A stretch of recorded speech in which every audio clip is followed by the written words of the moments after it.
Capital employed का मतलब होता है लॉन्ग टर्म डेट और इक्विटी। वर्किंग कैपिटल है current assets minus current liabilities, उसकी हम बात नहीं कर रहे हैं। अच्छा जी, इसको हम फिर क्लास के एंड पे बात कर लेते हैं इस पर, ठीक है। अच्छा जरा गौर से सुनिएगा दोस्त, मुझे एक बात बताएं सर, एक कंपनी की का एक इन्वेस्टर है, गौर सुनो प्लीज मेरे बच्चों, बोर्ड पे देखना। देखिए कंपनी है, इस कंपनी के पास इस इन्वेस्टर ने कुछ पैसे प्लेस किए, इस कंपनी के पास एसेट्स मौजूद है 1,000 रुपए के। गौर सुनना, 1,000 रुपए एक इन्वेस्टर कंट्रीब्यूट करता है कंपनी के पास, और कंपनी के पास उस 1,000 रुपए के एसेट्स मौजूद हैं। इस कंपनी के पास जो एसेट्स हैं वो बुक्स में भी आ रहे होंगे, फाइनेंशियल स्टेटमेंट्स में आ रहे होंगे ना एसेट्स। तो सर मैं कहूंगा जी इस कंपनी के एसेट्स की बुक वैल्यू 1,000 रुपए, ऐसा। अच्छा ये कंपनी इन 1,000 रुपयों को कैसे इस्तेमाल करती है, इससे प्रॉफिट कैसे कमाती है, यह है कंपनी का कमाल। अगर कंपनी इस 1,000 रुपए को इस्तेमाल करके बेहतरीन प्रॉफिट कमा रही है, तो मैं कहूंगा जनाब इस कंपनी का अर्निंग पोटेंशियल बहुत जबरदस्त है, ऐसा। इस कंपनी का अर्निंग पोटेंशियल बहुत जबरदस्त है। अच्छा ये जितना प्रॉफिट कमाएगी इस 1,000 रुपए की इन्वेस्टमेंट पे, सर ये प्रॉफिट देगी किसको, शेयर होल्डर को। अगर शेयर होल्डर मांगेगा 12% और ये दे 19%, 20%, 24%, तो इससे फायदा क्या होगा सर? शेयर होल्डर सिर्फ ये खुश नहीं होगा, मार्केट में और लोग भी बैठे हैं जो इसको देख रहे हैं कि भाई जबरदस्त यार, ये 12% मांग रहा था और ये कंपनी तो कोई 20-22% दे रही है, ऐसा है। क्या होना शुरू हो जाएगा सर? इस कंपनी की मार्केट वैल्यू इंक्रीज होना शुरू हो जाएगी, ऐसा। अज्यूम करो इस कंपनी का एक ही शेयर है, कितना शेयर है? एक ही शेयर है, और किसके पास था वो? इस इन्वेस्टर के पास है। कितने पैसे दिए इसने कंपनी को? 1,000 रुपए, 1,000 रुपए का शेयर ले लिया। अब बताएं जी, लोगों ने देखा भाई इस कंपनी ने 1,000 रुपए को इतना जबरदस्त मैनूवर किया, इतना जबरदस्त तरीके से बिजनेस में यूटिलाइज किया कि प्रॉफिट कमाने के बाद शेयर होल्डर 12% मांग रहा था, 24-25% रिटर्न दे दिया। अब एक इन्वेस्टर आएगा इसके पास और कहेगा यार अपना शेयर तुम 1,500 रुपए में बेचने को तैयार हो, ऐसा। इस बंदे ने कहा हाँ ठीक है 1,500 रुपए में बेचने को तैयार हो, तो बताओ कंपनी के पास एसेट्स कितने हो जाएंगे? 1,000 रुपए ही रहेंगे। इसका मतलब नहीं, याद रखना, दो बड़ी चीजें दिमाग में रखना। कंपनी की मार्केट वैल्यू डिटरमिन होती है कंपनी के अर्निंग पोटेंशियल को देख के, ठीक है जी। अगर कल मार्केट वैल्यू कंपनी की बाहर बढ़ जाए ना, तो कंपनी के अंदर एसेट्स नहीं बढ़ते हैं। कंपनी की मार्केट वैल्यू, कंपनी के शेयर्स की मार्केट वैल्यू एक एक्सटर्नल फैक्टर है। भाई इस इन्वेस्टर ने 1,500 रुपए दे के इससे शेयर खरीद लिए, 1,500 रुपए किसको दिए? इस शेयर होल्डर को दिए। कंपनी के अंदर तो अभी भी 1,000 रुपए ही पड़े हुए ना, ऐसा है। तो इसका मतलब है सर कंपनी के बुक वैल्यू ऑफ एसेट्स और मार्केट वैल्यू में फर्क आना शुरू हो जाता है, ऐसा। और ये फर्क क्या होता है? By the passage of time increase होना शुरू हो जाता है अगर एक कंपनी कंटिन्यूअसली अपने शेयर होल्डर के एक्सपेक्टेड रिटर्न से ज्यादा रिटर्न देना शुरू करे, ऐसा। पहले तो ये पुराने जमाने में थ्योरी थी कि प्रीमियम कुछ नहीं आएगा, प्रीमियम कंपनी शेयर इशू नहीं कर रही है। कंपनी ने एक दफा शेयर दे दिए किसको? मिस्टर ए को। अब मिस्टर ए अपना शेयर जब जाके बेचेगा ना मिस्टर बी को, तो मिस्टर बी शेयर होल्डर बन जाएगा, वो पैसे मिस्टर ए को देगा, कंपनी को नहीं देगा। कंपनी ने एक ही दफा शेयर इशू करने। ये बात समझ आती है? अब मुझे एक बात बताओ कि मुझसे पूछे कि इस कंपनी की बुक वैल्यू क्या, क्या जवाब दूंगा मैं? 1,000 रुपए। इस कंपनी की मार्केट वैल्यू क्या है? 1,500 रुपए, ऐसा। अब बताओ नया इन्वेस्टर कौन है? मिस्टर बी, ऐसा है। तो पहली चीज जो हमने सीखी वो ये कि दिस इज पॉसिबल कि एक कंपनी के बुक वैल्यू एसेट्स की कुछ और हो और उसकी मार्केट वैल्यू कुछ और हो। पास में ये होता था कि ये कंपनी आती थी, अपने आप को प्रूव करती थी, अपना सिक्का मनवाती थी, प्रॉफिट जनरेट करती थी, लोगों को खुश रखती थी, तो जाके उसके बुक वैल्यू और मार्केट वैल्यू में डिफरेंस शुरू होता था। आज ऐसा नहीं है। आज एक कंपनी आती है मार्केट में और लोग उस कंपनी को देखते हैं कि यार इस कंपनी में वाकई अर्निंग पोटेंशियल है, जिसने कमा के कुछ नहीं दिया है लेकिन लग रहा है कि आगे कमा के देगी ठीक ठाक, तो डे वन से ही उसकी बुक वैल्यू और मार्केट वैल्यू में सिग्निफिकेंट डिफरेंस होता है। मिसाल के तौर पर मैं एक कंपनी में काम करता था, आरिफ हबीब इन्वेस्टमेंट्स, ठीक है जी। आरिफ हबीब इन्वेस्टमेंट्स के पास बुक वैल्यू पर शेयर थी 12 रुपए, 10 रुपए बुक वैल्यू थी और थोड़ा प्रॉफिट कमा के कितने हो चुकी थी? 12 रुपए। एक साल का उसका ऑपरेशन होगा। इन्होंने अपना आईपीओ किया, आईपीओ समझ दो, पब्लिक को कहा कि हमारे शेयर्स खरीदो। 12 रुपए की बुक वैल्यू एक शेयर की, कितने कितने पैसे लगे होंगे एक शेयर के? 124 रुपए पे ओपनिंग हुई है। इसका मतलब ये है कि बुक वैल्यू 12 रुपए की है और मार्केट में कितने का चल रहा है? ऐसा क्यों? 1 साल का ऑपरेशन है खाली। फिर क्यों? लोगों को पता था कि यार ये कंपनी फ्लरिश करेगी, ठीक है जी। और ये याद रखना सर्विस कंपनीज जो होती है ना, उसमें एसेट्स बहुत कम होते हैं, लेकिन उनकी मार्केट वैल्यूज काफी ज्यादा होती है। एआरटीटी की एग्जांपल ले लो, एआरटीटी के सारे एसेट्स मिला लो ना, तो लेस देन 1 करोड़ रुपए का होंगे सारे एसेट्स, में भी 1 करोड़ रुपए तक हो जाए टारगेट्स। कुर्सियां टेबल वेबल सारी चीजें मिला लो, एक खोखे के अंदर है। ये इंफ्रास्ट्रक्चर वगैरह भी जो बना हुआ है 1 करोड़ के अंदर है। आज से 3 साल पहले, कोविड आने से कोई साल भर पहले, एक इन्वेस्टर ने हमें अप्रोच किया कि मुझे जो है ना वो थर्ड पार्टनर बना लें और मैं 5 करोड़ रुपए प्रीमियम देने को तैयार हूं। अब मुझे एक बात बताओ, 5 करोड़ रुपए देके वो 1/3 हिस्सा लेता, और 1/3 का मतलब है 33 लाख रुपए की बुक वैल्यू के उसने कितने पैसे लगा दिए? 5 करोड़ रुपए लगा दिए। हमने मना कर दिया, हमने कहा नहीं यार, कोई एक्सटर्नल बंदा हमने डालना ही नहीं है। ठीक है जी। मुझे एक चीज ये बताएं सर, तो कंपनी की मार्केट वैल्यू किस पे बेस करती है? उसके पास एसेट्स कितने इस चीज पे, या वो कमा के कितना दे सकती है? ये याद रखना मेरे बच्चों, कभी भी कंपनी के एसेट्स देख के मार्केट वैल्यू डिटरमिन नहीं होती। हमेशा डिटरमिन कैसे होती है?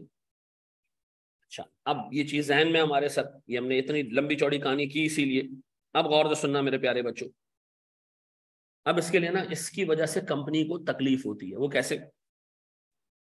एक इन्वेस्टर ने कंपनी को दिए 10 रुपए। कितने? 10 रुपए। कंपनी ने ये 10 रुपए लेके आगे किसी प्रोजेक्ट में डाल दिए, प्रॉफिट कमाना शुरू किया।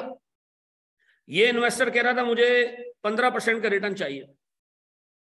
कंपनी ने इस प्रोजेक्ट से इसको 25% का रिटर्न जनरेट करके दिया। ये बंदा खुश हो गया, वाह जी वाह, जबरदस्त। ऐसा है? शेयर कितने का? एक 10 रुपए का। एक और बंदा आया, मिस्टर बी। इसने देखा भाई बड़ा जबरदस्त शेयर चल रहा है भाई। इसने कहा भाई मैं आपसे, मिस्टर ए, मैं आपसे ये शेयर खरीदना चाहता हूं, क्या आप मुझे ये शेयर 16 रुपए में बेचेंगे? मिस्टर ए ने कितने का खरीदा था ये? लेकिन मिस्टर ए को अपनी एक्सपेक्टेशन से काफी अच्छा रिटर्न मिल गया। अब मिस्टर ए को अप्रोच किया मिस्टर बी ने कि मैं ये शेयर आपसे खरीदना चाहता हूं, कितने में? 16 रुपए में। और सर मिस्टर ए ने शेयर बेच दिया शेयर। किसके पास आ गया शेयर? बी के पास आ गया। बी ने कितनी इन्वेस्टमेंट की है? अच्छा, बी चाहता है कि जी मुझे 13% का रिटर्न मिले। कितने का? अब बताओ सर, कंपनी को अपने जहन में क्या रखना चाहिए? मिस्टर ए को रखना चाहिए या मिस्टर बी को रखना चाहिए? मिस्टर ए को या बी को? ए ने 10 रुपए का शेयर खरीदा था और ए कहता था मुझे 15% का रिटर्न चाहिए। कंपनी इस बंदे को जहन में रख के काम कर रही थी। ऐसा है या नहीं है? अब इन्वेस्टर चेंज हो गया, अब कंपनी का मालिक कौन है? तब बी ने कितने का शेयर खरीदा है? बी कितने मांग रहा है? क्या कंपनी को अपनी प्रेफरेंस चेंज करके बी को फोकस करना चाहिए या कंटिन्यूअसली ए को ही फोकस करना चाहिए? भाई ए तो मर गया ना, गया, खत्म हो गया। अब मामला किसके हाथ में? खुश किसको रखना है कंपनी ने? तो सर बी को अगर खुश रखना है तो फिर इसका मतलब है कंपनी को वैक भी बी के हिसाब से निकालना चाहिए। अब बताओ, मार्केट वैल्यू 16 रुपए, पहले हम वैक निकालते थे क्या रख के? 10 रुपए रख के निकालते थे। अब कितने रुपए रख के निकालना है? इसका मतलब यह है कि सर अब आपने वैक निकालना है मार्केट वैल्यू रख के, कि करंट इन्वेस्टर जो है वो कितने रुपए लेके आया हुआ है। क्योंकि अब कंपनी का फोकस मिस्टर बी है। मिस्टर बी देख रहा है मेरा इन्वेस्टर ये नया वाला इन्वेस्टर है, भाईजान आपने कितने पैसे इन्वेस्ट किए? 16 रुपए। भाई आपको कितने का रिटर्न चाहिए? अब बताओ, कंपनी का पूरा फोकस किस पे होगा? बी के ऊपर होगा। तो इसका मतलब है सर जब आप वैक निकालते हैं, हम बुक वैल्यू से वैक नहीं निकालते। वैक का मतलब क्या है? कमाना कितना है हमने। हम वो वैक किससे निकालते हैं? मार्केट वैल्यू से निकालते हैं, क्योंकि कंपनी हमेशा हाजिर इन्वेस्टर को फोकस करती है, पुराने इन्वेस्टर्स को नहीं। तो आइंदा के बाद जब भी पेपर में वैक निकालने को आएगा तो मैं बुक वैल्यू से नहीं निकालूंगा, किससे निकालूंगा? मार्केट वैल्यू से निकालूंगा। ये बात समझ आती है?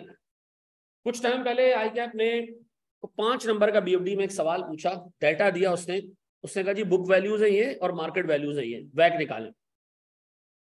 दोनों से वैक निकालें और कंक्लूजन ड्रॉ करें। दोनों से वैक निकाला, 2-2.5 नंबर कैलकुलेशन के थे।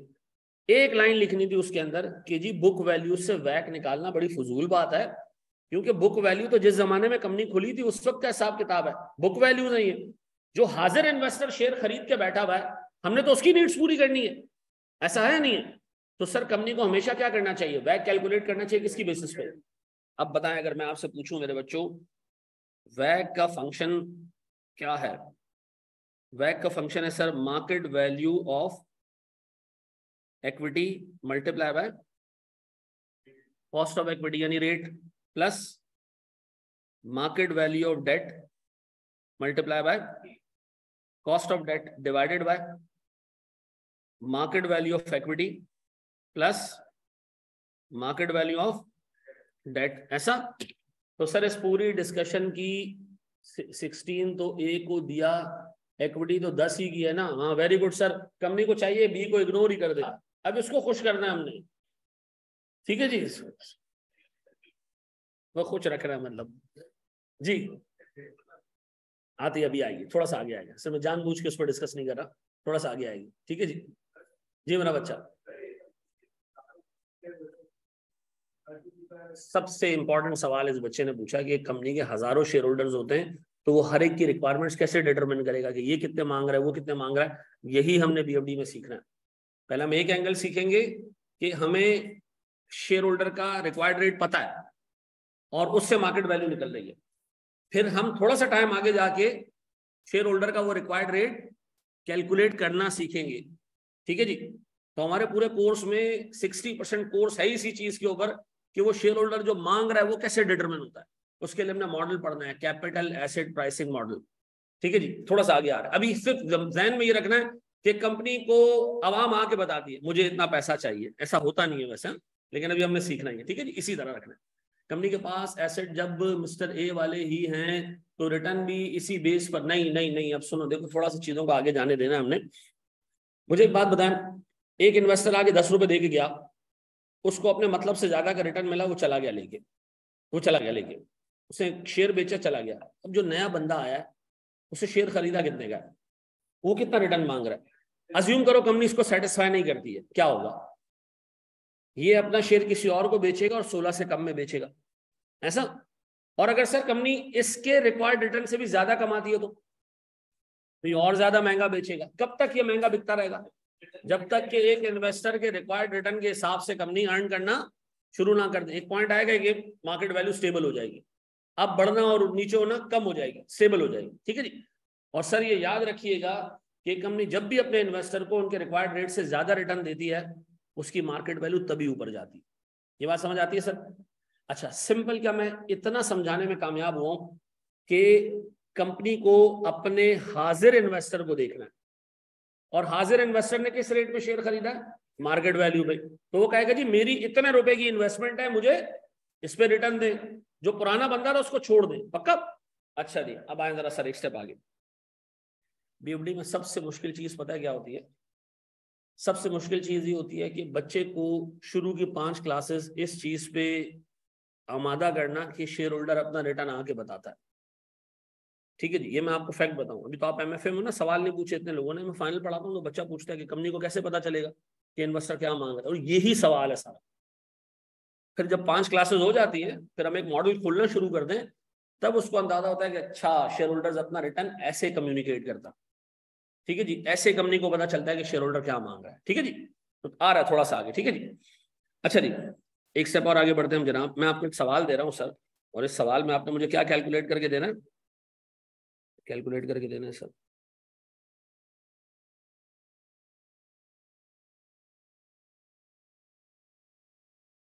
हाँ जी सर, क्वेश्चन नंबर 6 ये। अच्छा भाई, हमारी जो बुक है वो 1 अप्रैल को कंप्लीट हो जाएगी, तो मैं आपसे जो है वो जो इसका पोर्शन है, मैनेजेरियल पोर्शन है, सॉरी फाइनेंशियल वाला पोर्शन है, ये सॉफ्ट कॉपी में शेयर कर दूंगा ताकि आप घर पे बैठ के तैयारी कर सकें, जब तक एक हफ्ते में बुक प्रिंट भी हो जाएगी। ये कह रहे जी following data is extracted from market and from the records of Hamid. ये 2 बातें क्यों लिखी है? बुक वैल्यू तो रिकॉर्ड से निकल आएगी, लेकिन मार्केट वैल्यू तो मार्केट से पता चलेगी ना। अच्छा जी, फिर सर इक्विटी की बुक वैल्यू है 6 लाख, मतलब बुक्स में जो है वो शेयर होल्डर्स इक्विटी पड़ी हुई 6 लाख की, लेकिन मार्केट वैल्यू कितनी है? 9,90,000। इसी तरह से डेट की भी 250 और 275। एग्जामिनर कह रहे जी बुक वैल्यू पे भी वैट निकाल के तो मार्केट वैल्यू पे भी, तो हमें बुक वैल्यू पे तो नहीं निकालना चाहिए ना पेपर में, नहीं सर, निकालना चाहिए, एग्जामिनर मांग रहा है तो निकाल के देंगे ना हम उसको भाई, लेकिन हम नीचे लिख देंगे कि चाचा ऐसा होता नहीं है। ठीक है जी, ये मांग तो रहे तू, लेकिन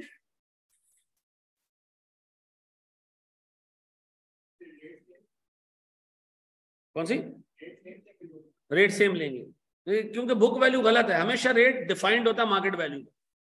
ठीक है जी, ये मार्केट वैल्यू कौन डिटरमिन करता है? हम खुद डिटरमिन करते हैं। बिल्कुल सही।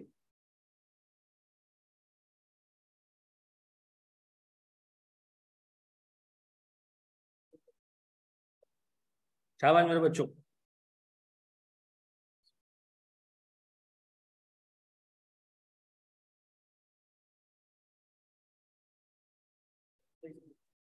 सर वैक based on market value, book value, book value कितनी है जी? 6 लाख और 2.5 लाख।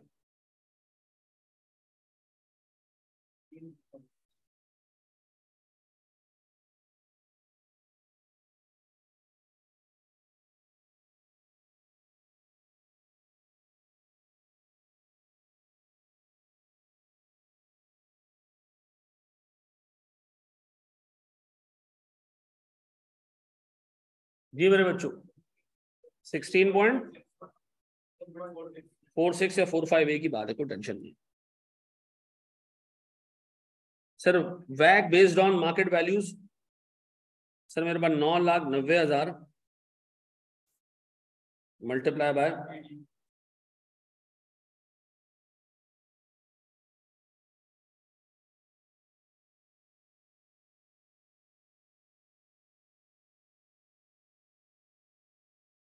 अभी देखो एक बच्चे के जहन में ये भी सवाल आ रहा होगा कि डेट की मार्केट वैल्यू कैसे चेंज हो गई। ठीक है जी, सारे सवालों के जवाब आराम आराम से आ रहे हैं आगे। 17%, 16.98 एक ही बात है, जाना सही सही है। जी मेरा बच्चा, बिल्कुल देखो रेट जो होता ही बेटा मार्केट वैल्यू पे डिफाइंड है, बुक वैल्यू पे कभी रेट डिफाइंड ही नहीं होता, ये गलत है। ये जो मैं सवाल करवाया ना मैंने, ये उसूलन गलत है। क्यों? क्योंकि इन्वेस्टर कभी भी अपनी बुक वैल्यू पे रिटर्न थोड़ी मांगता है। ये जो 18 और 11.5% का रिटर्न मांग रहे हैं, तो हाजिर इन्वेस्टर मांग रहा है, और हाजिर इन्वेस्टर ने कितने रुपए में शेयर खरीदा है? मार्केट वैल्यू पे खरीदा है। ठीक है जी, लेकिन सर चूंकि इस तरह का सवाल पास पेपर्स में एक दफा आ चुका है, अब वहां आए और तुमने उसका सही जवाब लिख दिया ना कि ये क्या बकवास है, वो कहेगा भाई मैंने मांगा निकाल के दे दो। ठीक है जी, तो ये है टेक्निकली गलत बात। रिक्वायरमेंट में 2 मार्केट वैल्यूज क्यों हैं? यार अल्लाह के बंदे, ये रिक्वायरमेंट नंबर 1 है, ये रिक्वायरमेंट नंबर 2 है।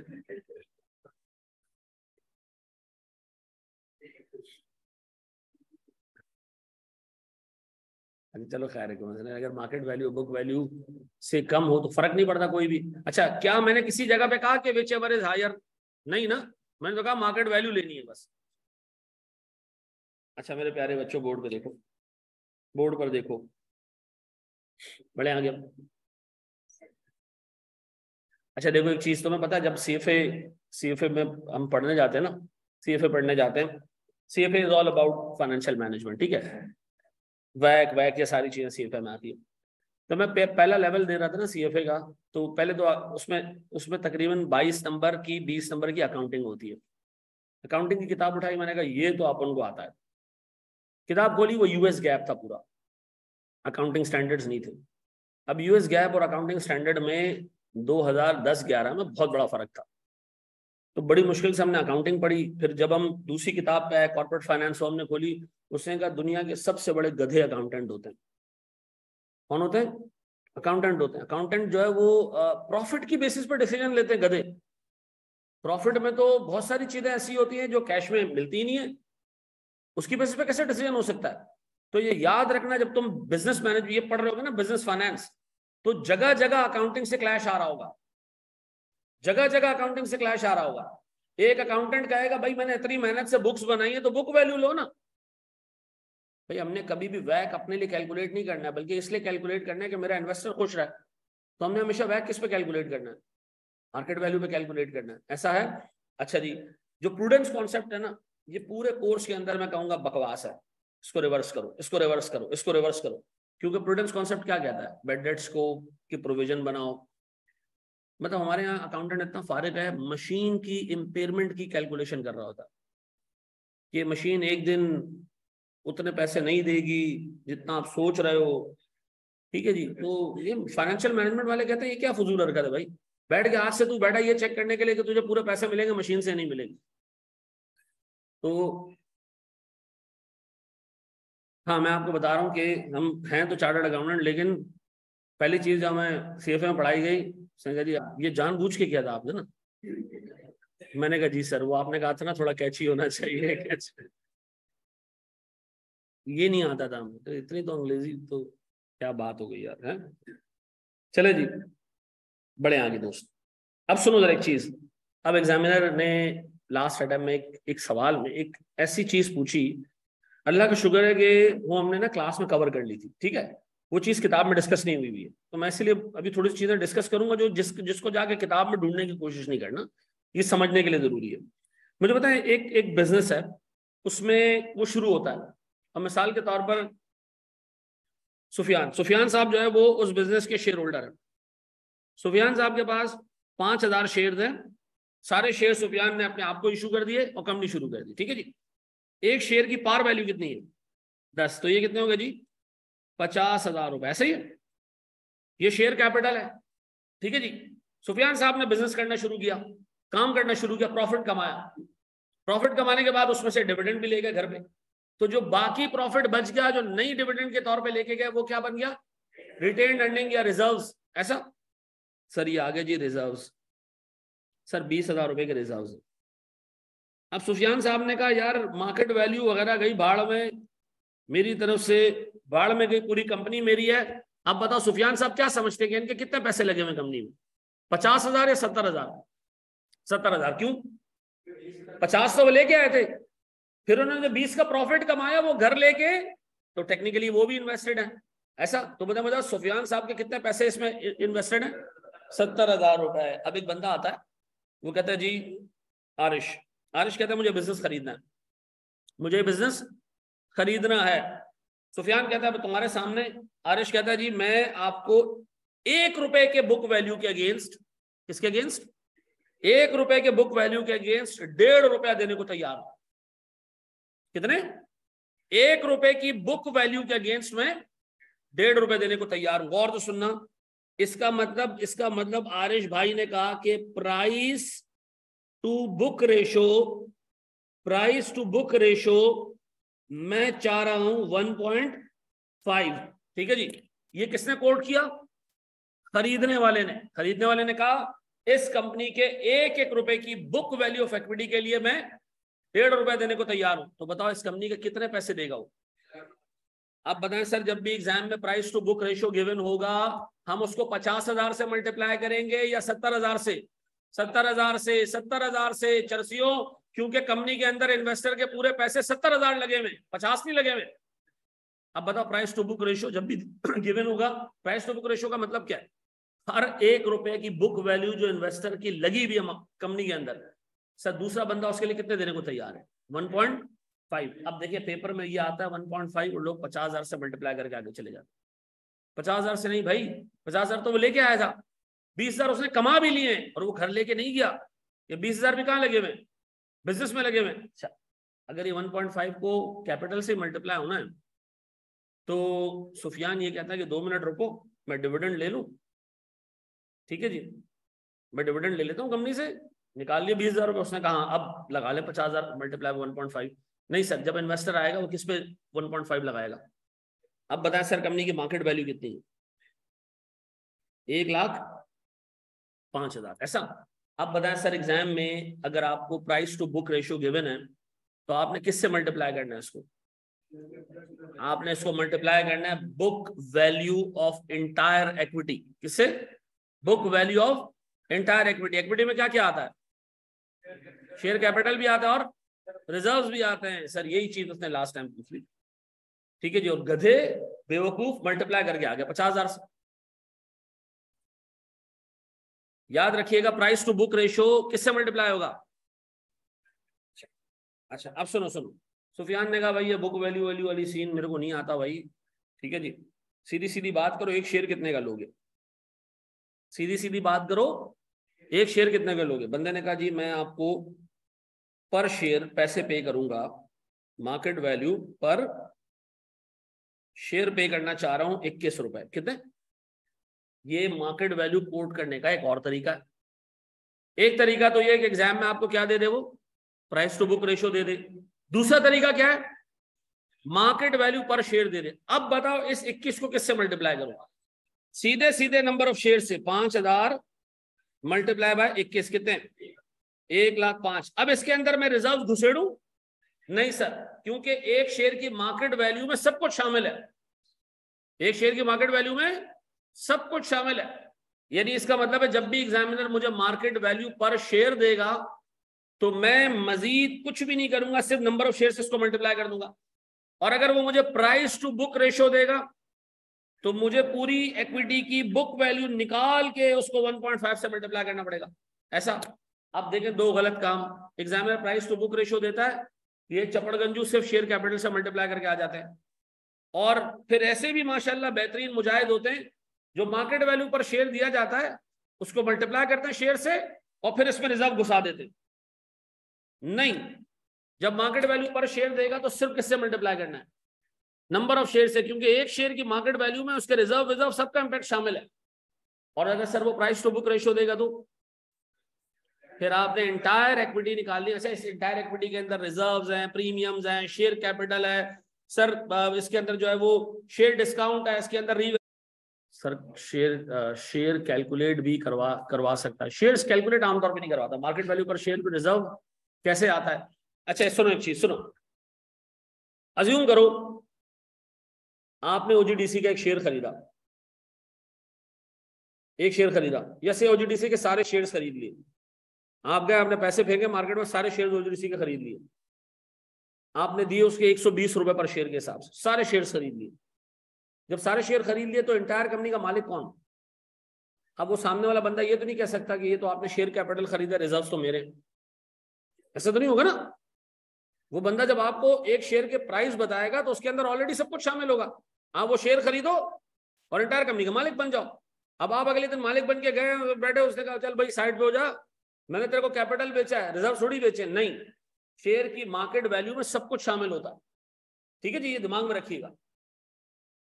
84 पे है अभी। अच्छा अभी 84 पे, अल्लाह माफ करें, तो इस जमाने में 120 रुपए का शेयर 120 से ये 112 पे आया था और मैंने अपने सारे दोस्तों को ओजी खरीदवाया था और सबको माशाल्लाह एक एक शेयर पे 15-15, 16-16 रुपए बचे थे। अब 84 का चल रहा है, आज 4 रुपए गिरी है। अच्छा, ऑयल सेक्टर का बेड़ा गर्क हो गया किसान में। ठीक है ना, मैं तो ऑयल सेक्टर में बहुत पैसा बनाया इसमें, आपका भी टाइम आएगा जी। बड़े हम आगे दोस्त। अब बताया सर, अगर price to book ratio given होगा किससे मल्टीप्लाई करूंगा? एंटायर इक्विटी से। अगर sir market value per share given होगा, आप यकीन करो, ला इलाहा इल्लल्लाह मोहम्मद रसूलुल्लाह, ये यहाँ पढ़ाने के बाद आने वाले दिनों में इसी एक चीज के ऊपर मैंने 50 सवाल ऑनलाइन जवाब दे दिए। सर वो प्राइस टू बुक को किससे मल्टीप्लाई करना था आपने बताया था, मैं भूल गया। बेटा एंटायर बुक वैल्यू से। सर वो आपने बताया था कि मार्केट वैल्यू पर शेयर में रिजर्व क्यों ऐड नहीं होते हैं? बेटा मार्केट वैल्यू पर शेयर में रिजर्व का पूरा इंपैक्ट ऑलरेडी।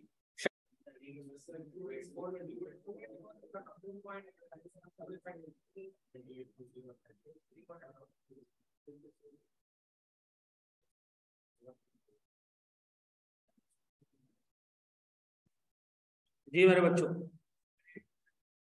2.84 कैसे निकाला? सर मैंने मार्केट वैल्यू निकालनी है 1420,000 मल्टीप्लाई बाय 2। क्यों? प्राइस टू बुक रेशियो जब भी देगा हम इंटायर इक्विटी से उसको मल्टीप्लाई करेंगे। ऐसा कितना निकलता है?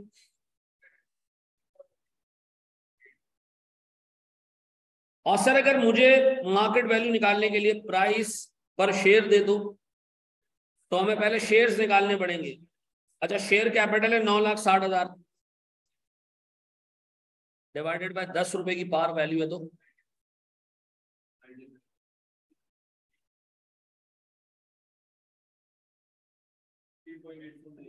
3 अच्छा, इसके अंदर अब हमने रिजर्व अलग से ऐड करने? नहीं सर, बिल्कुल भी नहीं करने।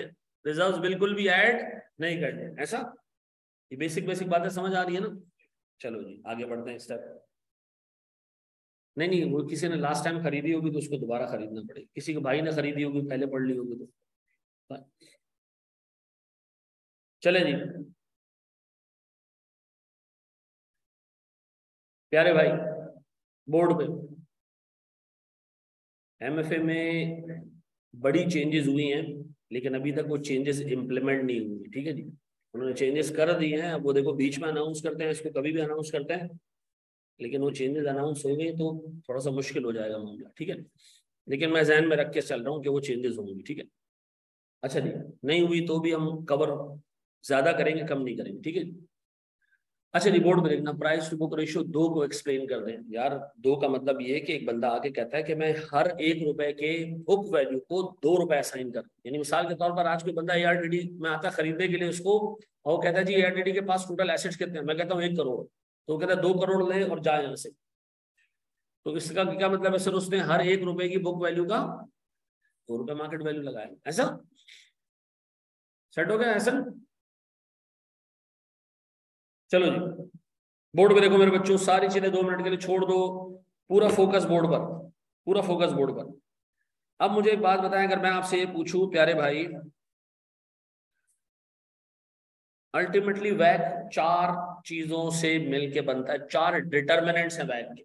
वो 4 डिटर्मिनेंट्स कौन से?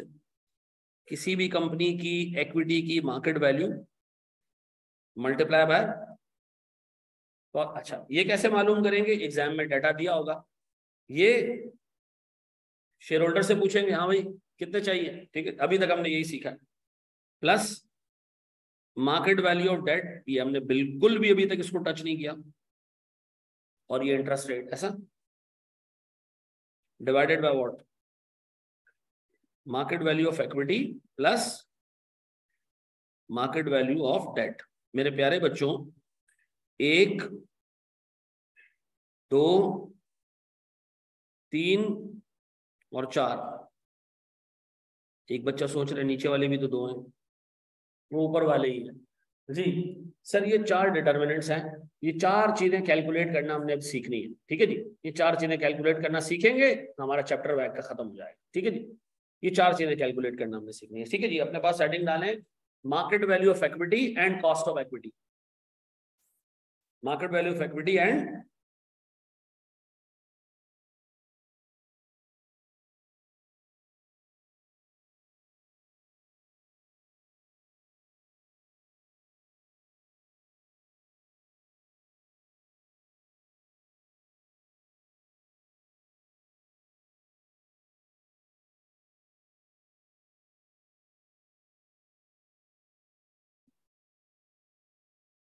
बड़े। अच्छा जी प्यारे बच्चों, बोर्ड पे देखो, छोड़ो सारी चीजें, छोड़ दो सारी चीजें, छोड़ दो, बोर्ड पे देखो, सब चीजें छोड़ दो। मुझे एक बात बताओ, बचपन में हमने एक चीज पढ़ी थी, प्रेजेंट वैल्यू निकालना। ठीक है जी, अगर मैं आपको कहूं जी एक एक एक कैश फ्लो है, एक एक अमाउंट है जो मुझे 3 साल बाद मिलनी है। कितने साल बाद? आज क्या है, ईयर 0, ईयर 1, ईयर 2 और ईयर 3। मुझे अमाउंट मिलेगी यहाँ पर 100 रुपए। ठीक है जी, इसकी प्रेजेंट वैल्यू निकालना हमने बचपन में सीखी थी, याद आ रहा है? अच्छा अज्यूम करो रेट 10% है जिससे आपने प्रेजेंट वैल्यू निकालनी है। ठीक है, कैसे निकालते थे present value? 100 divided by 1 plus 10% raise the power 3, कितना आ गई? 75.1। ऐसा, इसका मतलब है 3 साल बाद 100 रुपए मिलना और आज 75 रुपए मिलना एक ही बात है। यानी पैसे की वैल्यू इतनी गिरेगी आगे जाके कि जो चीज आज 75 की आ रही है 3 साल बाद वो 100 रुपए की आ रही है। ऐसा, ऐसे ही ना सर, सिंगल अमाउंट की प्रेजेंट वैल्यू ऐसे निकालते हैं। ठीक, और तो सुनना मेरे बच्चों, फिर बचपन में हमने एक और चीज पढ़ी थी, एन्युटी। ऐसा, एन्युटी क्या है सर? सुनना सुनना सुनना, ये 0 1 2 3 4, सर एनुटी का मतलब है आपको 100 रुपए यहाँ भी मिल रहे हैं, 100 रुपए यहाँ भी मिल रहे हैं, 100 रुपए यहाँ भी मिल रहे हैं, 100 रुपए यहाँ भी मिल रहे हैं। एक तरीका तो ये कि इन चारों की प्रेजेंट वैल्यू निकालो अलग अलग और फिर उनको ऐड कर दो, ठीक है जी।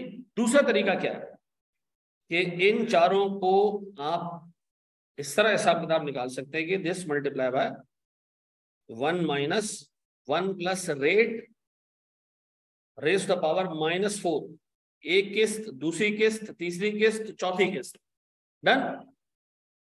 4 किस्तें, ठीक है जी, डिवाइडेड बाय कितना जी 10%। ये निकाल के दो तरह कितना आ रही है 31, हेलो वालेकुम सलाम, अभी तो नहीं, 4:30 बजे आ जाओ, हाँ 4:30 बजे आ जाओ, ठीक है। कितना आ रही है 317, ऐसा बोर्ड पे लिखो, ये क्या जनाब 317। अच्छा, इस फंक्शन को अगर मैं साफ सुथरे तरीके से लिख दूं तो ये फंक्शन ऐसे लिखा जाएगा ना, सर मेरे पास रेंटल कहते हैं एक अमाउंट को जो आपको हर साल मिलेगी, multiply by 1 minus 1 plus sir rate यानी interest rate minus n divided by i. ऐसा ही यही फंक्शन है किसका, एक लिमिटेड एन्युटी की प्रेजेंट वैल्यू निकालने। ऐसा लिमिटेड क्यों, 4 साल मिलने, 5 साल मिलेगा, 6 साल मिलेगा, ऐसा बोर्ड पे लिखना, लिखना नहीं। 10% अज्यूम किया बेटा मैंने, क्या जी, हाँ, अदरवाइज तो फिर एन्युटी का फंक्शन नहीं लगेगा, ठीक है जी। अच्छा, अब सुनना मेरे बच्चों, मेरे पास पॉइंट सी और जो सुनो, एक चीज हम पढ़ने जा रहे हैं, परपेचुइटी।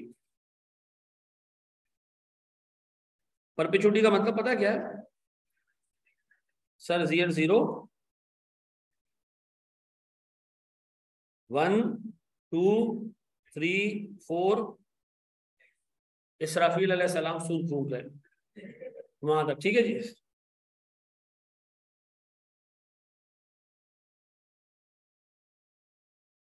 ऐसा जी कयामत तक, ऐसे ही। अब इसकी प्रेजेंट वैल्यू कैसे निकालें सर, ना सब्र इसके हम एक छोटी सी चीज सीखते हैं, सुन। मैं कह रहा हूं जी R multiply by 1 minus 1 plus i raise to power infinity. N क्या है इसके अंदर, इंफिनिटी, कयामत तक। ऊपर एन कितना था 4, ये एन कितना है जी इंफिनिटी डिवाइडेड बाय, ऐसा। सर बचपन में मैथ्स में आपने एक प्रॉपर्टी पढ़ी होगी इंफिनिटी की, कि जिस चीज की पावर इंफिनिटी होती है ना उसकी वैल्यू 0 होती है। जिस चीज की पावर पॉजिटिव इंफिनिटी और नेगेटिव इंफिनिटी हो उसकी वैल्यू 0 होती है। आपने नहीं पढ़ा, आर ओवर आई कहां से आया, अल्लाह की तरफ से ऐसे उतारा गया आर ओवर आई नहीं। अब मुझे एक बात बताएं सर, इस चीज की पूरी पूरी की वैल्यू ये क्या है जनाब 0, तो क्या मैं ऐसे कह सकता हूं कि R into 1 minus 0 divided by i, ऐसे ही ये बराबर है किसके, प्रेजेंट वैल्यू के। तो मुझे बताओ प्रेजेंट वैल्यू ये 0 को चुखाड़ तो नहीं रहा, तो आर इंटू 1 ओवर आई, ऐसे ही। और प्रेजेंट वैल्यू बराबर है किसके, आर ओवर आई, ऐसा। तो ये आर ओवर आई के पीछे ये छोटी सी कहानी थी, ठीक है जी, ये पता होगा तुम लोगों को, ये नहीं पता था, जो एंड वाला पता था बस। It is assumed that perpetuity and annuity is ordinary and cannot be due.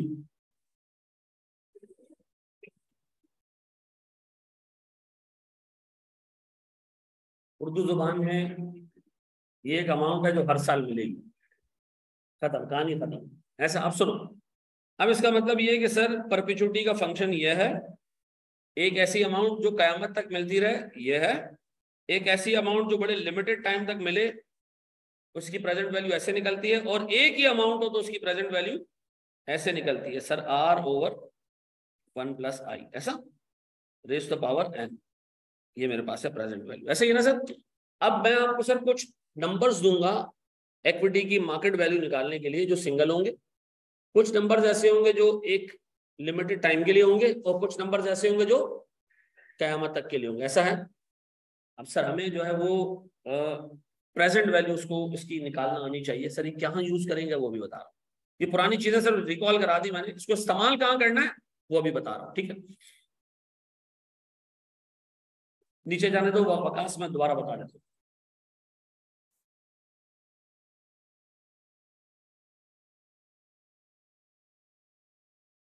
हाँ जी,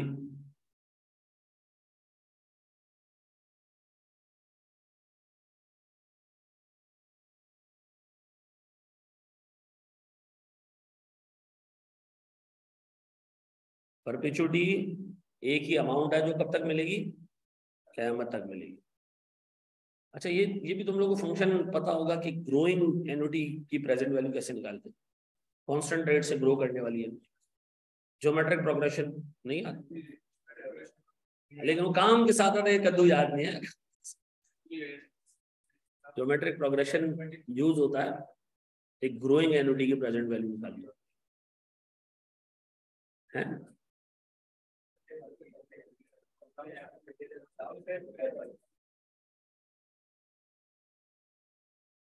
इस सब्जेक्ट में ना तुम्हें बहुत दुख दे रहे हैं। अभी इसमें स्टैट्स शुरू होगी, रिग्रेशन शुरू होगा, कोरिलेशन शुरू होगा। हाँ, नहीं वो आसान नहीं है, यहाँ उसका मतलब पता होना चाहिए।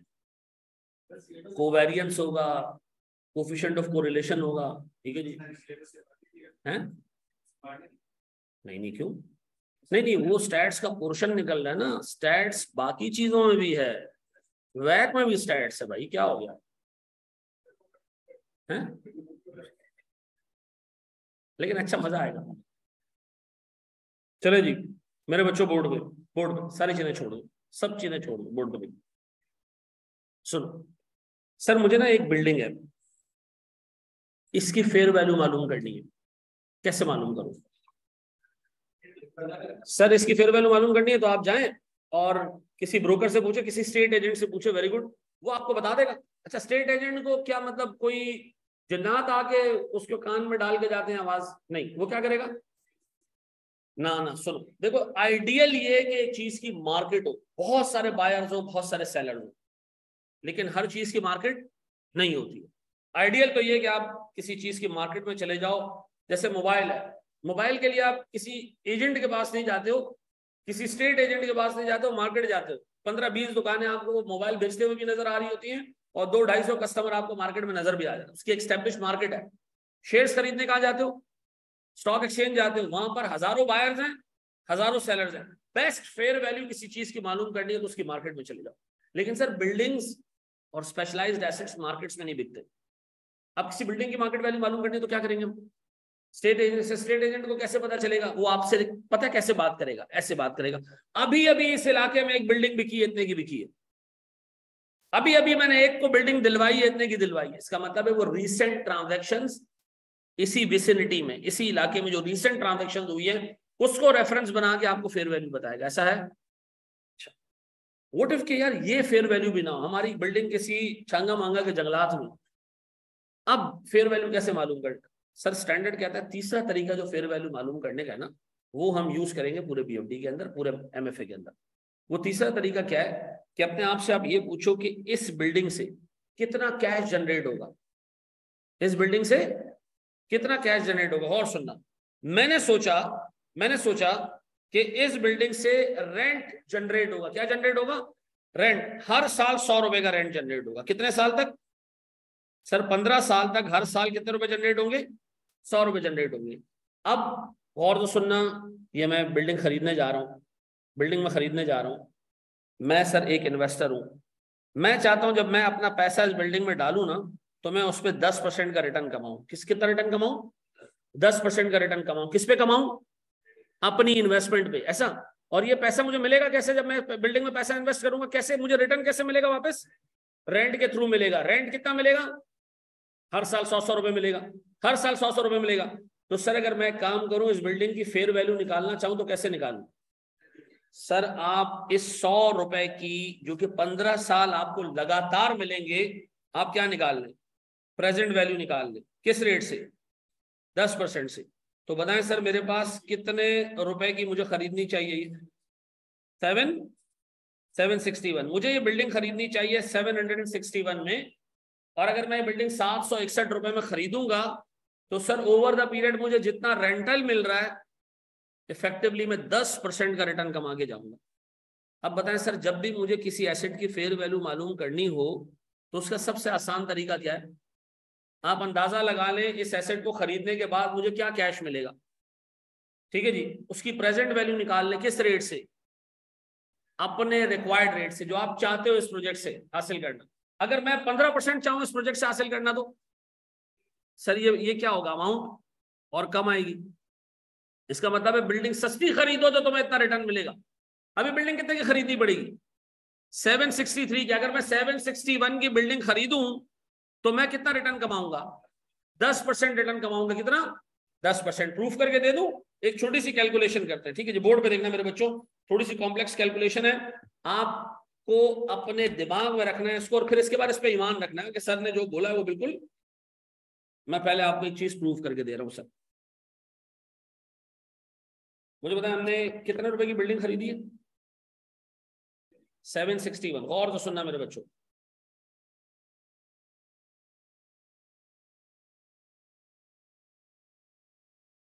प्यारे बच्चों, गौर से देखो। बताओ सर, गौर से देखो, लिखना नहीं कोई भी प्लीज, ये लिखने के लिए नहीं दे रहा।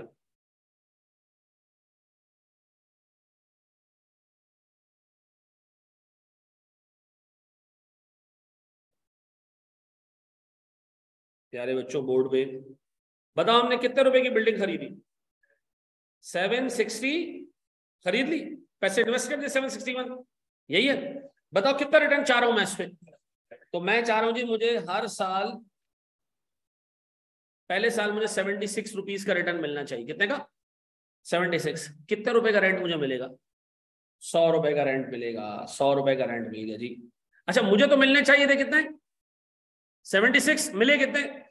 100 रुपए। तो मैं ऐसे कह सकता हूं कि मुझे 76 मिल गया रिटर्न, और जो बाकी का 24 रुपए वो मेरी इन्वेस्टमेंट मुझे वापस मिल गई। ऐसा? इन्वेस्टमेंट की कितनी थी? 761। रिटर्न कितना चाहिए? 10%। तो मैंने सर 10% लगाया, कितना? 76। सर मुझे बिल्डिंग से रिटर्न कितना मिला? 100। मैंने कहा यार मैं तो 76 मिलना चाहिए था। तो बिल्डिंग से सर जो मुझे एक्स्ट्रा अमाउंट मिला है 24 रुपए का, ये क्या है मेरा? सर ये मेरा प्रिंसिपल है। ऐसा? ये मेरी इन्वेस्टमेंट मुझे वापस मिल गई।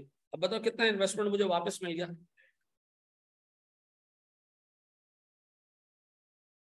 निकालो जरा, सॉरी,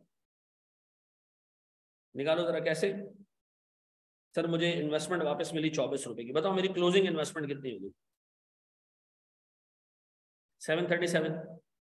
अब बताओ, मैं कह रहा हूं भाई मैंने पहले साल 761 रुपीज की बिल्डिंग खरीदी, मैंने अल्लाह से दुआ मांगी, अल्लाह मुझे इस बिल्डिंग से रिटर्न दे दे 76 का।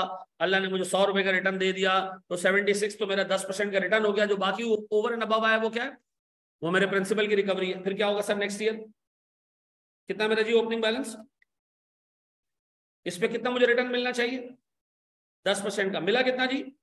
100 रुपए। कितना प्रिंसिपल रिटर्न आया? 26 का। अब बताओ सर मेरा क्लोजिंग प्रिंसिपल कितना रह गया? 711। मुझे बताओ 15 सालों में क्या होगा? 15 सालों में, 15 सालों में उसूलन ये क्या हो जाना चाहिए?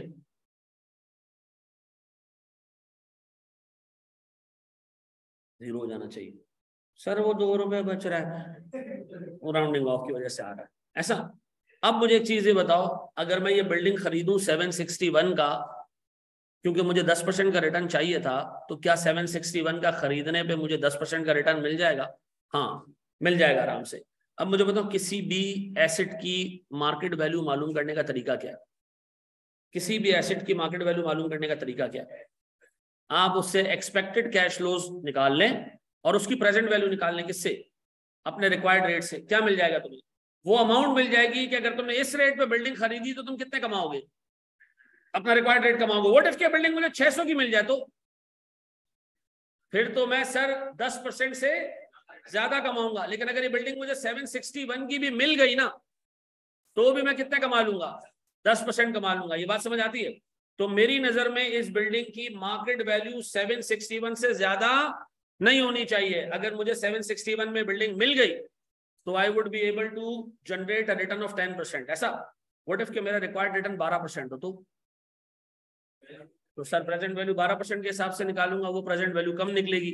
इसका मतलब है सर 12% कमाने के लिए मुझे बिल्डिंग सस्ती मिलनी चाहिए, महंगी नहीं मिलनी चाहिए। सस्ती मिलेगी और हर साल 100 रुपए मिलेंगे तो जाके मैं इफेक्टिवली कितने कमाऊंगा। अब सर मैं दोबारा फ्लिप क्वेश्चन पूछ रहा हूं, बताओ किसी भी एसेट की मार्केट वैल्यू निकालने का आसान तरीन तरीका क्या है। उससे मिलने वाले सारे कैश फ्लोज की प्रेजेंट वैल्यू निकाल ले, किस रेट से, रिक्वायर्ड रेट से। किस रेट से, रिक्वायर्ड रेट से। याद आ रहा है? अच्छा, आप लोगों ने IAS 36 पढ़ा था, याद आ रहा है? आप निकालते थे फेयर वैल्यू, मार्केट से मालूम करके आ गया, फिर क्या करते थे, वैल्यू न्यूज, उसमें क्या करते थे, कैश फ्लोज ड्राफ्ट करते थे। कैश फ्लोज की क्या करते थे, ये भी एक तरीका है फेयर वैल्यू निकालने का। हम कहते थे जी फेयर वैल्यू निकालो, मार्केट से पता कर लो, फिर एक काम करो खुद भी एक फेयर वैल्यू निकाल लो, दोनों में से जो ज्यादा हो उसको रिकवरेबल अमाउंट मान लो। ऐसा तो इसका मतलब है सर किसी भी एसेट की फेयर वैल्यू मालूम करने का आसान तरीन तरीका क्या है, जो आप खुद घर पे बैठ के कर सकते हो, वो क्या सर, आप उससे मिलने वाले सारे कैश फ्लोज की क्या निकाल लो, प्रेजेंट वैल्यू निकाल लो। अब सर इसमें सबसे बड़ा मसला ये है कि कैश फ्लोज का अंदाजा कैसे लगाएंगे। अंदाजा है और कुछ भी नहीं है, ये अंदाजा ही होता है। ठीक है जी, बेड डेट्स बुक करना अंदाजा है, डेप्रिसिएशन एक्सपेंस बुक करना अंदाजा है। तो अंदाजे तो आप 1000 चीजों में लगा रहे हो। ठीक है जी, अब मुझे एक बात बताओ मेरे प्यारे बच्चों, गौर से सुनना, मैं बड़ा क्रिटिकल सवाल पूछ रहा हूं। मैं खरीदने जा रहा हूं OGDC का एक शेयर, OGDC का एक शेयर खरीदने जा रहा हूं, क्या पैसे लगाऊं इसके। शेयर खरीदोगे क्यों सर, डिविडेंड मिलेगा। डिविडेंड कब तक मिलेगा, वेरी गुड सर, इन्फिनिटी तक मिलेगा। क्यों, क्योंकि हमने कंपनी की डेफिनेशन पढ़ी है, company is a perpetual structure, company कभी भी बंद नहीं होती। अगर एज एन इन्वेस्टर मैं शेयर ले लूं तो कयामत तक मुझे डिविडेंड मिलता रहेगा, ऐसा है। तो अब एक बात बताओ, अगर आप OGDC का एक शेयर खरीदना चाह रहे हो, बेहतरीन तरीका क्या होगा इसकी मार्केट वैल्यू निकालने का, सर कि आप एक्सपेक्ट करें कि इससे कितना डिविडेंड मिलता है वो सोच लें। मैंने कहा जी OGDC मुझे हर साल डिविडेंड देगा 12 रुपए का, 12 12 12 12 12 और कयामत तक 12 रुपए। अब बताएं सर अगर मैं इसकी प्रेजेंट वैल्यू निकाल लूं तो मुझे क्या पता चल जाएगा, क्या पता चल जाएगा, इस शेयर की मार्केट वैल्यू, इस शेयर की मार्केट वैल्यू लिक्विडेट होती है क्या, हमें पता है कि कंपनी लिक्विडेट होगी। क्या आपको पता है कि OGDC कब लिक्विडेट होगी। OGDC के मेमोरेंडम ऑफ एसोसिएशन में क्या लिखा है कि ये परपेचुअल स्ट्रक्चर है।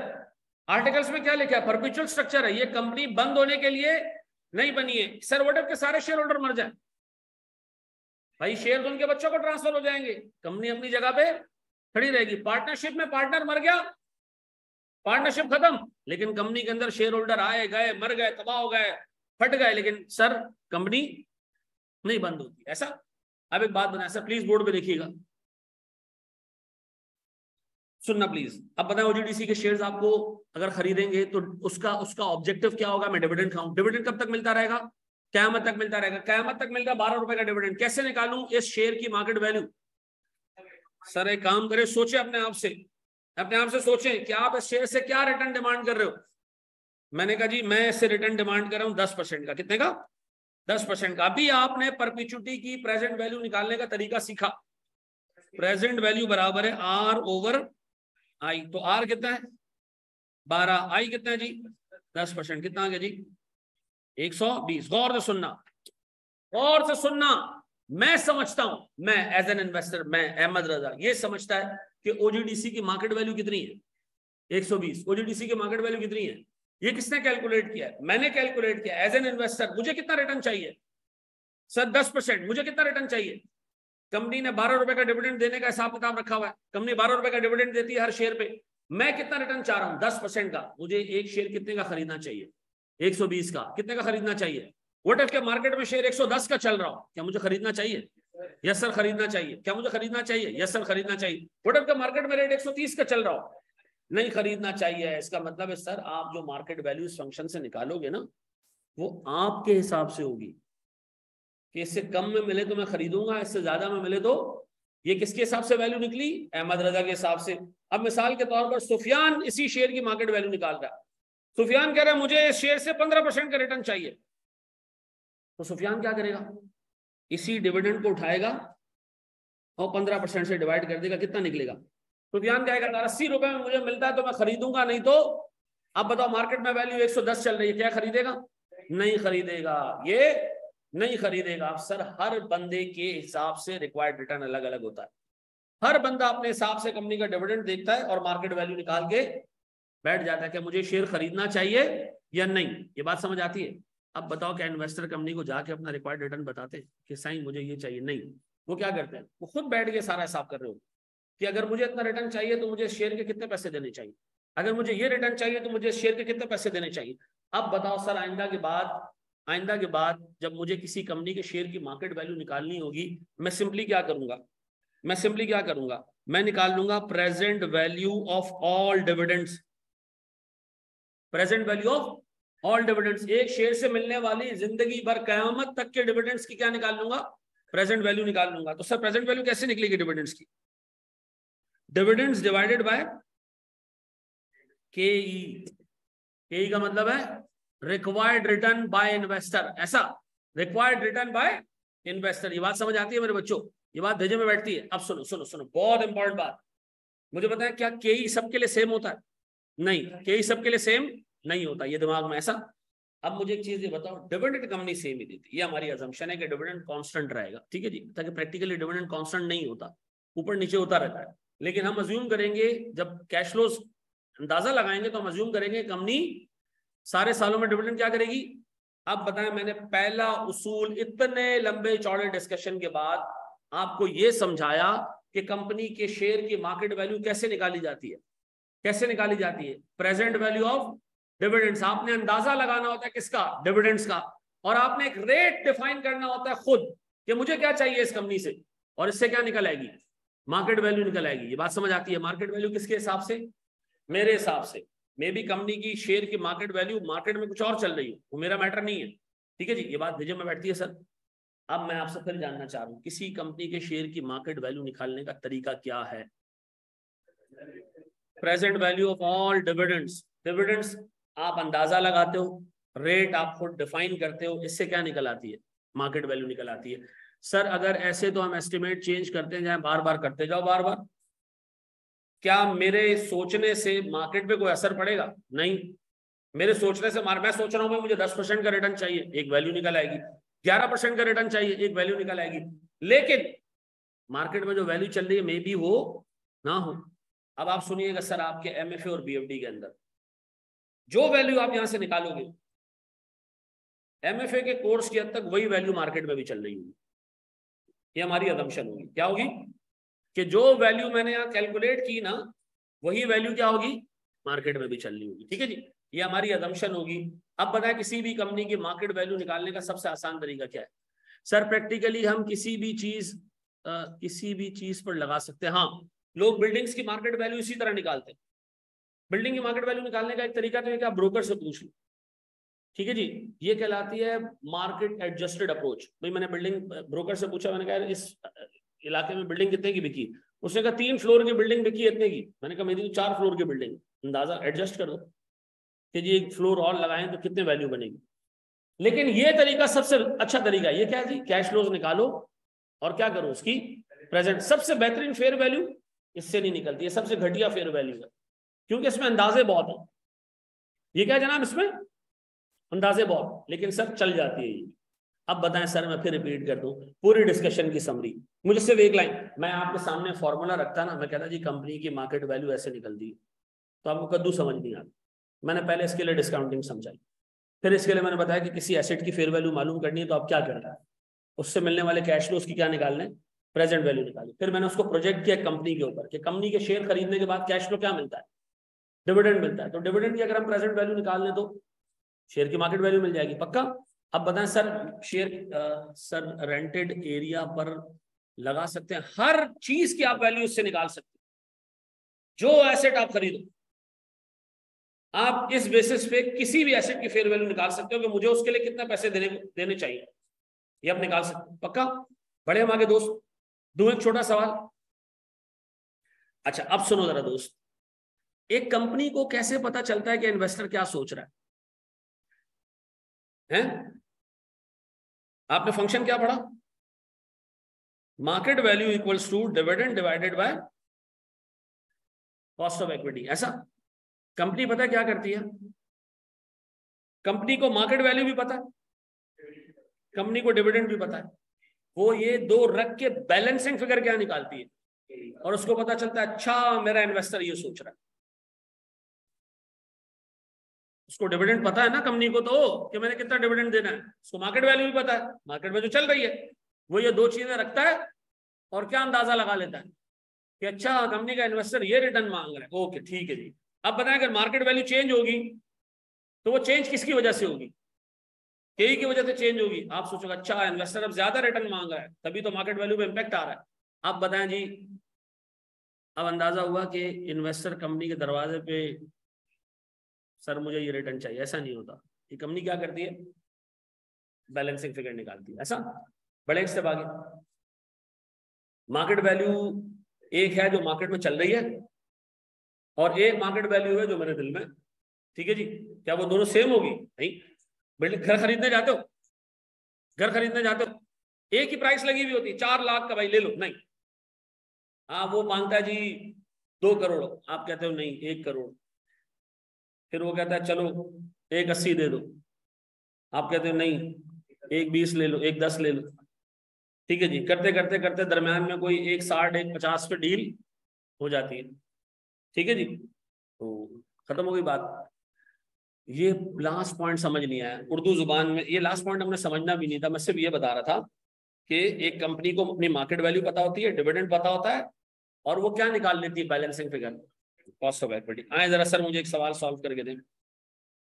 प्यारे भाई डिस्कशन नहीं, आप सुनो। जितनी चीजें पढ़ी ना, जितनी चीजें पढ़ी उसकी समरी क्या है, मार्केट वैल्यू ऐसे निकलती है। अगर आपको ये भी पता है ना तो भी बहुत है, ठीक है जी।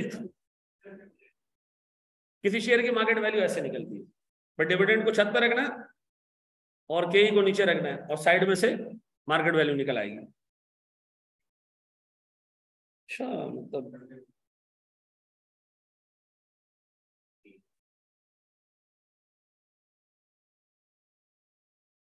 हमने बड़े जबरदस्त तरीके से पढ़ा था। पीएफडी याद करके गया था, ये ऊपर रखना है नीचे रखना है, ठीक है जी। सर ये इन्वेस्टर किसी बेस पर रिटर्न डिफाइन करता होगा। देखो मैं सीधी सी बात सुनो, मैंने अगर किसी जगह पे पैसा इन्वेस्ट करना है, मैं कैसे सोचता हूँ चीजों को, मैं ऐसे सोचता हूँ कि यार सबसे सेफ तरीका क्या है, बीइंग अब कचरा तरीन मुसलमान, मैं सूद नहीं खाता, ठीक है। मैं कहता हूँ यार अगर इसको मैं किसी इस्लामिक फंड को दे दूंगा तो मुझे रिटर्न जनरेट करके देगा 11%, ठीक है जी। रिस्क ही नहीं लेना, घर पे बैठे रहना है। यार अगर मैं इसको उठा के ब्लू चिप सिक्योरिटीज खरीद लूँ, ये ब्लू चिप क्या होता है? ब्लू चिप वो सिक्योरिटीज होती है, वो कंपनीज है जिन्होंने प्रॉफिटेबल ट्रैक रिकॉर्ड रखा है पिछले काफी सालों से, अच्छी सिक्योरिटीज, अच्छी कंपनीज है जिनकी मैनेजमेंट में आपको कोई बगैरत इंसान नजर नहीं आएगा, ठीक है जी। तो मैं सोचा इसके शेयर्स खरीद लेते हैं, यहाँ रिटर्न मुझे मिल जाएगा 13%। किसी ने कहा नहीं आप एक काम करो भैरिया में पैसा इन्वेस्ट कर दो। मैंने कहा भैरिया में पैसा इन्वेस्ट करूं, इस्लामिक फंड में 11% रिटर्न, अच्छी सिक्योरिटीज में 12-13% रिटर्न, भैरिया से कितने मांगू? 6%? नहीं क्या हो गया भाई, बैरिया से तो आप 20% मांगे, ऐसा?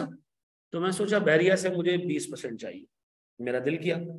अच्छा मिसाल के तौर पर नाम भूल गया तुम्हारा, शारून जो है वो कह रहा है कि जी मुझे तो 18% चाहिए, तो दो इन्वेस्टर्स का रिक्वायर्ड रेट सेम नहीं होता।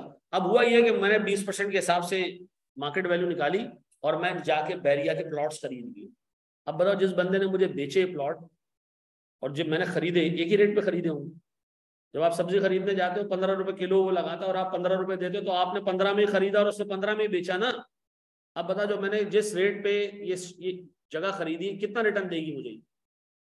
20%। अगर सर ये 18% से डिस्काउंटिंग करता तो सर वैल्यू कुछ और आती, ये जाके खरीदता तो किसी और रेट पे खरीदता। ये बात समझ आती है? सर जब आप कंपनी के शेयर्स की मार्केट वैल्यू, जब कंपनी के शेयर्स खरीदने जाते हो ना, हर बंदा अपने हिसाब से मार्केट वैल्यू निकालता है, हर बंदा अपने हिसाब से निकालता है। कुछ को शेयर्स मिल जाते हैं, कुछ को नहीं मिलते हैं। लेकिन सर जब शेयर मिल गया और पता चल गया कि जी इस मार्केट वैल्यू में डील हुई है, तो फिर उससे क्या ही निकालना बहुत आसान है। अगर मैं आज आपको बताऊं जी एक कंपनी ने डिविडेंड देना है 12 रुपए का और उसकी मार्केट वैल्यू 120 है, तो बताओ जिस इन्वेस्टर ने खरीदा है क्या सोच के खरीदा होगा? आप कहोगे जी 10% का रिटर्न वो बंदा चाह रहा होगा, ऐसा? अब अगर आज मुझे ये मालूम करना है कि ओजीडीसी के इन्वेस्टर्स कितना रिटर्न चाहते हैं तो मैं कैसे मालूम कर सकता हूँ? अभी आप जाएं ओजीडीसी की, आपको डिविडेंड की हिस्ट्री मिल जाएगी।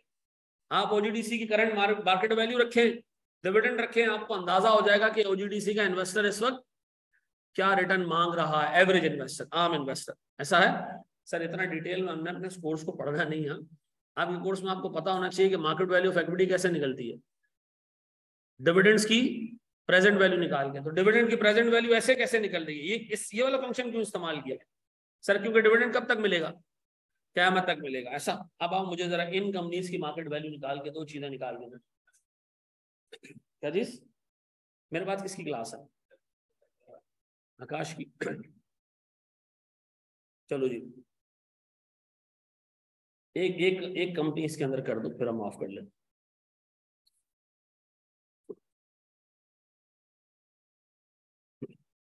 हाँ जी, आज की पूरी क्लास की डिस्कशन की समरी, डिविडेंड की प्रेजेंट वैल्यू निकालो। ये याद रखना अभी ये भी, ये डिविडेंड है ना, ये चेंज होना शुरू हो जाएगा। हर डिविडेंड हर साल ग्रो कर रहा होगा, फिर डिविडेंड अलग अलग आ रहे होंगे। ठीक है जी, अभी गेम में लेवल चेंज होते रहेंगे। ठीक है जी। हाँ भाई नसीर, मार्केट वैल्यू कैसे निकलेगी?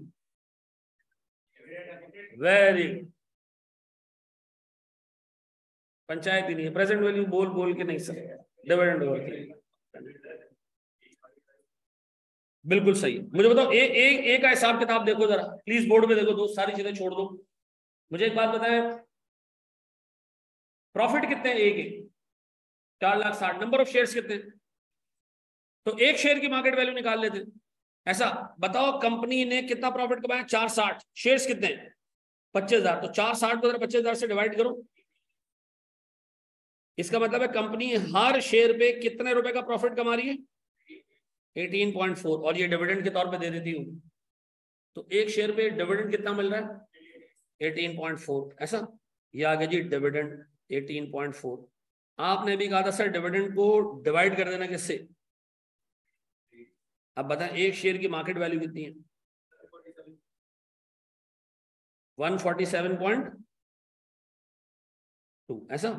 अब बताओ मेरे प्यारे बच्चों, एक शेयर अगर 147 रुपए 20 पैसे का है, अगर कोई बंदा इसको खरीद ले, वो कितना रिटर्न कमाएगा? 12.5% का। कितना रिटर्न कमाएगा? 12.5% का। अगर वो कितने में खरीदे? इससे कम में खरीदेगा तो और ज्यादा कमाएगा। तो सर हम कह रहे हैं जी जो रिटर्न नजर आ रहा है ना, इसके हिसाब से ये मार्केट वैल्यू बनती है। अब बताओ इस मार्केट वैल्यू से पूरी कंपनी की मार्केट वैल्यू निकाल सकते हो?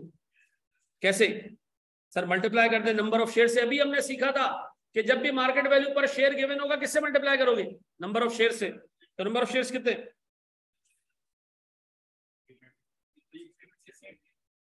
3. अब बताओ मेरे बच्चों, आइंदा के बाद मैं इस बेसिस पे मार्केट वैल्यू निकाल लूंगा, इस बेस पे चीजें कर लूंगा। ये सवाल आपका होमवर्क है, हम अगली क्लास के स्टार्ट पे यानी कल हम इसको मजीद आगे बढ़ाएंगे। ठीक है जी। और याद रखिएगा, ये चीज दिमाग में रखिएगा।